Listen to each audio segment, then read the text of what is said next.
इस मूवी की कहानी शुरू होती है मिचेल से, जो कि एक 21 साल की सिंगल मदर थी। मिचेल का एक जॉय नाम का बेटा था। मिचेल जॉय को अपनी माँ जून के पास छोड़कर जॉब देखने के लिए जाती है, लेकिन मिचेल को जॉब नहीं मिलती है क्योंकि मिचेल छोटी सी एज में ही प्रेग्नेंट हो गई थी, जिस वजह से वो अपनी स्कूल की स्टडी भी कंप्लीट नहीं कर पाई थी। जब मिचेल घर पर वापस आती है तो जॉय एक अल्कोहल बोतल के साथ में खेल रहा था और उस समय मिचेल की माँ भी घर पर नहीं थी। उसके घर पर उस समय एरिक नाम का एक आदमी बैठा था जो कि मिचेल का फायदा उठाने की कोशिश करता है। फिर जॉय मिचेल को बचाने के लिए आता है तो एरिक उससे धक्का दे देता है, जिस वजह से जॉय को चोट लग जाती है। मिचेल जॉय को हॉस्पिटल लेकर जाती है, जहाँ पर डॉक्टर को जॉय की बॉडी पर और भी कई सारी चोटों के निशान मिलते हैं। डॉक्टर को लगता है कि ये चाइल्ड एब्यूज का केस है, तो इसीलिए जॉय को अथॉरिटीज अपने पास में उसकी सेफ्टी के लिए रख लेती है। अगले दिन मिचेल अपनी दोस्त मारिया से बातें कर रही थी और उनकी बातों से हमें पता चलता है कि कोर्ट ने मिचेल को साबित करने का मौका दिया है कि वो जॉय का ध्यान अच्छे से रख पाएगी। अगर मिचेल यह साबित नहीं कर पाती है तो जॉय को किसी अच्छी फैमिली को दे दिया जाएगा जो कि उसका अच्छे से ध्यान रखेंगे। फिर उसी टाइम मारिया के फादर डेविड उसे लेने के लिए आते हैं और अगले दिन मिचेल को कोर्ट जाना था, लेकिन लास्ट मोमेंट पर उसकी माँ जून मिचेल को कोर्ट जाने के लिए मना कर देती है। तब मिचेल को अकेले ही कोर्ट जाना पड़ता है और मिचेल को रास्ता भी नहीं पता था। कोर्ट का एड्रेस पूछने के लिए मिचेल एक शॉप में जाती है, जहां पर उसे मारिया के फादर डेविड मिलते हैं, जो कि मिचेल को कोर्ट तक लिफ्ट देने के लिए ऑफर करते हैं। मिचेल भी उसकी लिफ्ट एक्सेप्ट कर लेती है और उनके साथ में चली आती है। अब रास्ते में डेविड मिचेल को उसके घर से जॉय के लिए एक पप्पीस ले जाने को कहता है।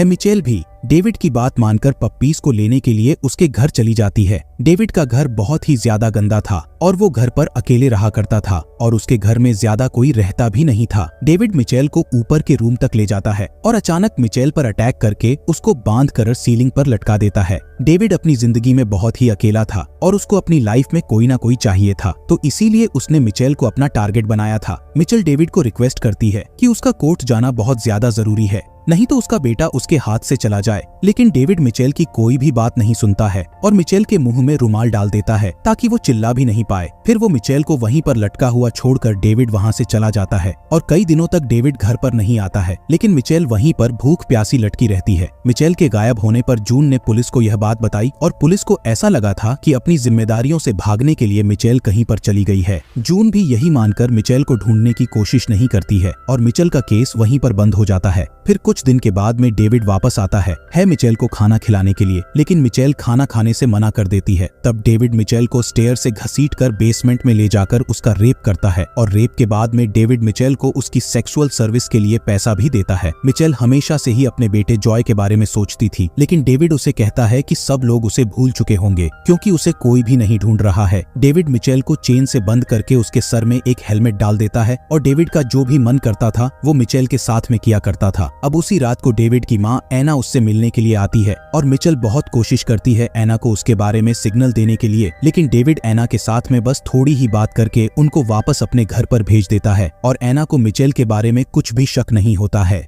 फिर अब डेविड मिचेल के पास आकर उसको खाना देता है। अब मिचेल को कई दिनों के बाद में खाना खाने को मिल रहा था, तो इसलिए वो उस खाने को खा भी लेती है। अब डेविड जब अपने फ्रेंड से मिलता है तो उनको कहता है कि वह अपने सेक्सुअल लाइफ से बहुत खुश है और हर रात डेविड मिचेल के साथ में एक जानवर की तरह बिहेव करके उसके साथ में रेप करता था, जिस वजह से मिचेल के पूरी बॉडी पर घाव हो गए थे। अब डेविड मिचेल को ऊपर के रूम में लाकर उसे चेन के साथ में बांध देता है और चेन दीवार पर लगी हुई थी, जिस वजह से वहां से भागना बिल्कुल नामुमकिन था। मिचेल अपने बेटे को इमेजिन करके जी रही थी कि एक दिन वो यहाँ से छूट जाएगी और अपने बेटे से मिल पाएगी। अब देखते ही देखते कई महीने बीत हो जाते हैं और मिचेल अब भी डेविड के कैद में थी। एक दिन डेविड की बेटी, जो कि मिचेल की दोस्त थी, और डेविड के भाई की बेटियां उसके घर पर पार्टी करते हैं। मिचेल रूम के अंदर से उनको सिग्नल देने की कोशिश करती है, लेकिन वे लोग कुछ समझ पाते हैं। उससे पहले डेविड उन आवाजों के बारे में कुछ बहाना बनाने लगता है और किसी को भी डेविड पर कोई भी शक नहीं होता है।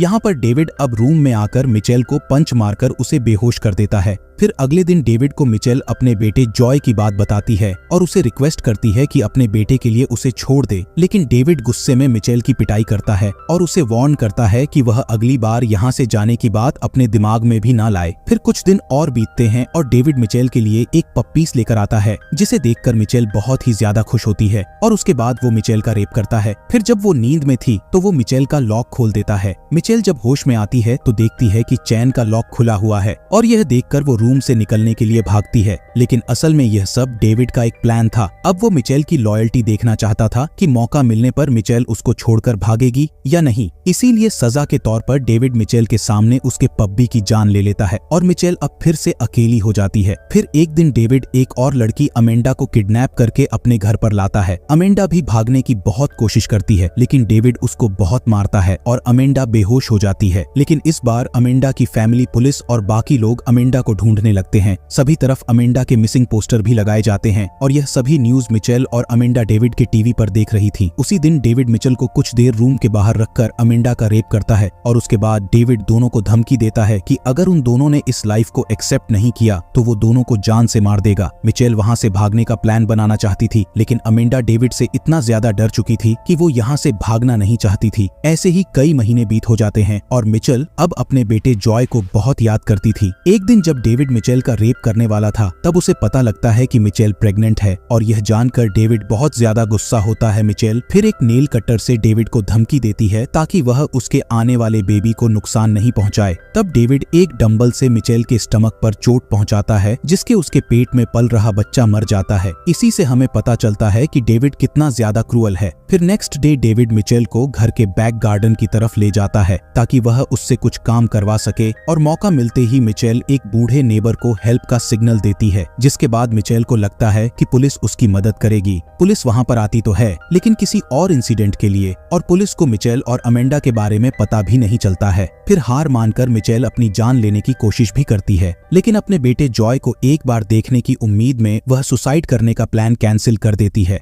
तो अब एक दिन ऐसा होता है कि डेविड वॉल में एक चैन लगाता है और उसी दिन एक औरत पुलिस को डेविड के घर के बारे में कंप्लेन करती है कि डेविड के घर से किसी के चिल्लाने की आवाज आया करती है। लेकिन पुलिस इस बात पर ज्यादा ध्यान नहीं देती है और अगले दिन डेविड जीना नाम की एक और लड़की को किडनैप करके अपने घर पर लेकर आता है। उसने जीना, मिचेल और अमेंडा के हेयर को पूरा काट दिया था और घर के हर तरफ अलार्म बेल लगा दी थी ताकि वे लोग अगर भागने की कोशिश भी करें तो डेविड को पता चल जाए। हम यहाँ पर देखते हैं कि मिचेल को अभी भी यकीन था कि वो तीनों डेविड से लड़कर यहाँ से भाग जाएगी, लेकिन जीना और अमेंडा डेविड से बहुत ज्यादा डरी हुई थी। जीना की भी फैमिली वाले, पुलिस, मीडिया और बाकी के लोग जीना को ढूंढने में लगे हुए थे और जीना की भी मिसिंग पोस्टर सभी तरफ लगाई गई थी। जीना के पेरेंट्स और बहुत से लोग जीना के नाम पर कैंडल भी जलाते हैं और वहाँ पर डेविड भी आकर जीना के नाम पर कैंडल जलाता है, जैसे कि उसे कुछ पता ही ना कि जीना और बाकी की लड़कियां कहां पर हैं। वह जीना के पेरेंट का सपोर्ट भी करता है और उन्हें हिम्मत भी देता है और किसी को यह शक तक नहीं होता है कि इसी आदमी ने जीना और बहुत सी लड़कियों को किडनैप करके उनका रेप किया होगा। फिर घर आकर डेविड टीवी में उन सभी को जीना की न्यूज दिखाता है और मिचेल को यह देखकर बहुत बुरा लगता है कि किसी ने उसको ढूंढने की जरा भी कोशिश नहीं की। मिचेल फिर भी बाकी लड़कियों को हिम्मत देती है और उनके साथ में एक्सरसाइज करती है ताकि एक दिन वे लोग डेविड के साथ में फाइट करके वहां से भाग पाए। मिचेल अपने बेटे जॉय का हर बर्थडे याद करती थी और जॉय अब तक 7 साल का हो चुका था। फिर एक दिन न्यूज से उनको पता चलता है कि अमेंडा की माँ हार्ट की बीमारी से मर चुकी है और अमेंडा की माँ के आखिरी समय पर अमेंडा उनके पास भी नहीं थी। फिर अगले दिन डेविड उनके अच्छे बिहेवियर के कारण उन सभी की चैन को खोल देता है और ब्रेकफास्ट के टाइम पर डेविड मिचेल और जीना को अमेंडा के प्रेग्नेंट होने के बारे में बताता है। डेविड ने मिचेल के बेबी को तो मार दिया था, लेकिन वो अमेंडा की प्रेगनेंसी को लेकर बहुत ही खुश था। फिर कुछ महीनों बाद अमेंडा को लेबर पेन होता है और मिचेल और जीना मिलकर अमेंडा की डिलीवरी करवाते हैं। अमेंडा की आवाज बाहर न जाए, इसीलिए डेविड लाउड म्यूजिक चलाता है और हम देखते हैं कि अमेंडा को एक बेटी होती है, लेकिन उसकी बच्ची सांसें नहीं ले रही थी। फिर किसी तरह मिचेल बेबी को CPR देकर बचा लेती है। अब धीरे धीरे अमेंडा की बेबी रीटा बड़ी होने लगी थी और डेविड रीटा और अमेंडा को बहुत प्यार करता था और उनके लिए बहुत अच्छा बिहेव भी करता था। अमेंडा और रीटा को डेविड ने अपनी फैमिली मान लिया था, लेकिन जीना और मिचेल के लिए डेविड जानवरों की तरह बिहेव करता था। रीटा को अपने पिता डेविड के बारे में कुछ भी नहीं पता था। उसे यह तक नहीं पता था कि उसका पिता एक रेपिस्ट है। मिचेल को तो रीटा अपनी आर्ट टीचर और अपनी माँ अमेंडा की बहन मानती थी। रीटा जीना और मिचेल के साथ में बाहर घूमना चाहती थी, लेकिन डेविड रीटा को परमिशन नहीं देता है। अब रीटा के जिद करने पर डेविड रीटा के ऊपर हाथ उठाने वाला था, लेकिन अमेंडा डेविड को रोक लेती है और उस रात डेविड मिचेल को बैक गार्डन की तरफ ले जाता है और उससे काम भी करवाता है। मिचेल डेविड से पूछती है कि वह कब उनको छोड़ने वाला है, लेकिन डेविड उनको छोड़ने नहीं वाला था और न ही उनका मर्डर करने वाला था। वो यह नहीं चाहता था कि उनको छोड़ने के बाद में किसी को भी उसकी सच्चाई पता चले कि वो किस तरह का घटिया आदमी है और लोगों के सामने उसकी एक परफेक्ट इमेज बनी हुई है। अब अगले दिन डेविड को बुखार आता है और रीटा के कहने पर वो घर के बाहर जाता है अपनी दवाइयां लेने के लिए, लेकिन जल्दी जल्दी में डेविड घर के मेन डोर का एक लॉक लगाना भूल जाता है और शायद यही मौका था उन सभी के यहाँ से आजाद होने का। रीटा ये बात जाकर अमेंडा को बताती है और अमेंडा दरवाजे के पास जाकर मदद के लिए चिल्लाती है।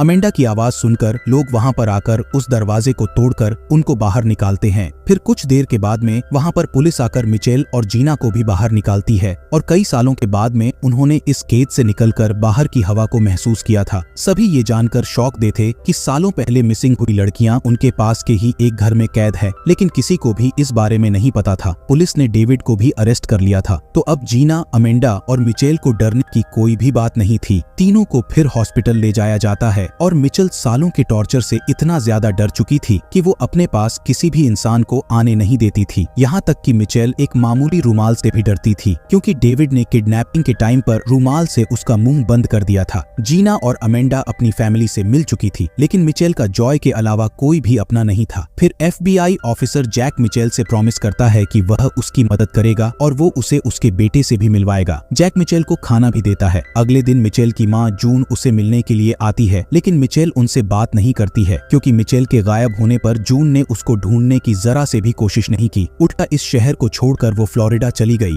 अब हॉस्पिटल के बाद जैक मिचेल को एक होटल में रहने देता है और मिचेल फिर जीना से मिलती है। दोनों डिसाइड करते हैं कि वह सब कुछ भूलकर अपनी लाइफ को नॉर्मल तरीके से जिएंगे। अब कुछ दिन के बाद में जैक से मिचेल को पता चलता है कि जॉय के नए पेरेंट ये नहीं चाहते हैं कि मिचेल जॉय से मिले, क्योंकि इससे जॉय के दिमाग पर गहरा असर पड़ सकता है। लेकिन अगर मिचेल चाहे तो कोर्ट में केस फाइल करके जॉय से मिल सकती है। फिर कुछ दिनों के बाद में मिचेल जैक को अपना डिसीजन बताती है कि वो जॉय से कभी भी नहीं मिलना चाहती है, क्योंकि जॉय से मिलकर वो उसकी जिंदगी को कॉम्प्लिकेटेड नहीं करना चाहती है। हम यहाँ पर देखते हैं कि मिचेल को अगले दिन कोर्ट में बुलाया जाता है गवाही देने के लिए, जहाँ पर मिचेल बताती है कि डेविड ने उसे 11 सालों तक उसके बेटे से दूर कैद में रखा, तो इसीलिए वो भी यही चाहती थी कि डेविड पूरी जिंदगी जेल के कैद में बंद रहे। फिर कोर्ट से आने के बाद में जैक मिचेल को उसके बेटे जॉय की एक फोटो देता है, जिसे देखकर मिचेल को बहुत खुशी मिलती है। डेविड को कोर्ट से 1000 सालों तक की सजा मिलती है, लेकिन जेल में सिर्फ 1 साल रहने के बाद ही वो खुद को फांसी लगाकर सुसाइड कर लेता है और यहीं पर मूवी खत्म हो जाती है। Thanks for watching.